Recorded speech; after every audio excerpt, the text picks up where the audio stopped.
البطاطس المشوية بتتبيلة خطيرة، لما تجربيها مش هتبطلي تعمليها مع شوية مايونيز نباتي تحفة.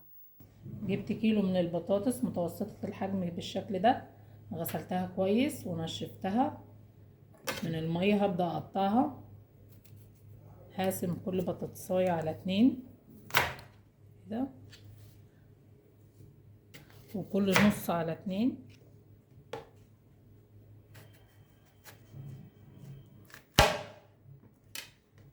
تبقى معايا بالحجم ده.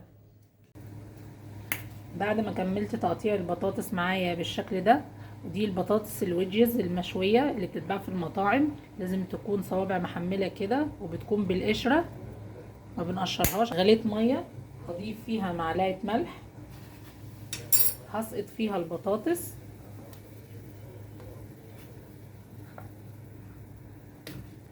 احنا هنعملها نص سوا بس في المية علشان تكمل تسويتها في الفرن،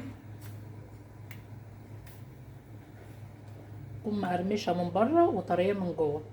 هنستنى لحد ما تغلي المية بالبطاطس. بعد ما تغلي المية بالبطاطس نعد 5 دقايق بالظبط وبعدين نخرجها من المية.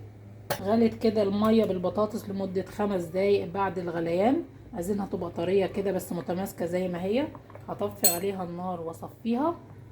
ده شكل البطاطس بتاعتنا بعد ما خرجناها من المية المغلية معايا بالشكل ده. هبدأ اعمل لها التتبيلة الحلوة اللي هنتبلها بيها. هنجيب معلقة كبيرة من الزعتر، معلقة صغيرة من البصل البودر، معلقة صغيرة من الثوم البودر، معلقة صغيرة من البابريكا، معلقة صغيرة من الكاري، معلقة صغيرة من الملح. نضيفهم كده على بعض.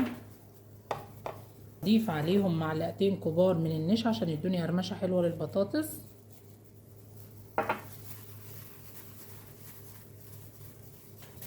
كده تتبيلة البطاطس بقت معايا جاهزة.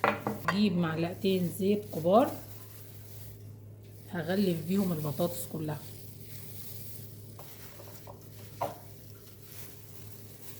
بقت بالشكل ده كلها محطوط عليها زيت اهو.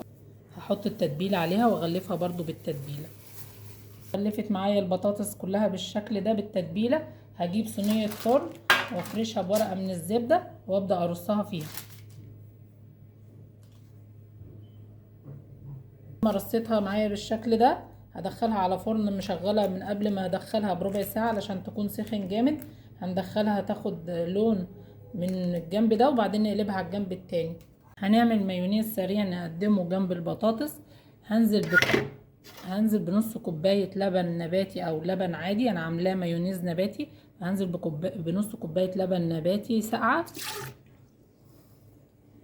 هنزل عليها بمعلقه خل كبيره، معلقه ليمون كبيره. هضربهم مع بعض في الخلاط.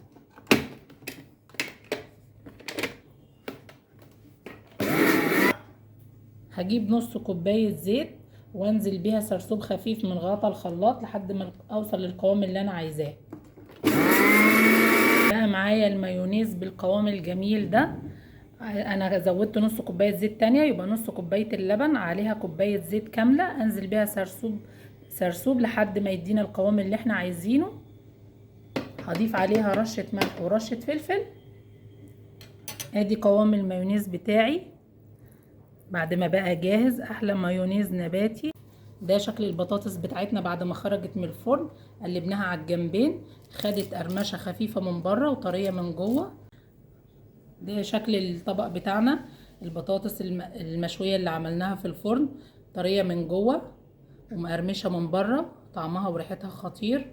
عملنا صوص حلو كده بسيط يتقدم معاها كاتشب على مايونيز، ومعانا المايونيز النباتي.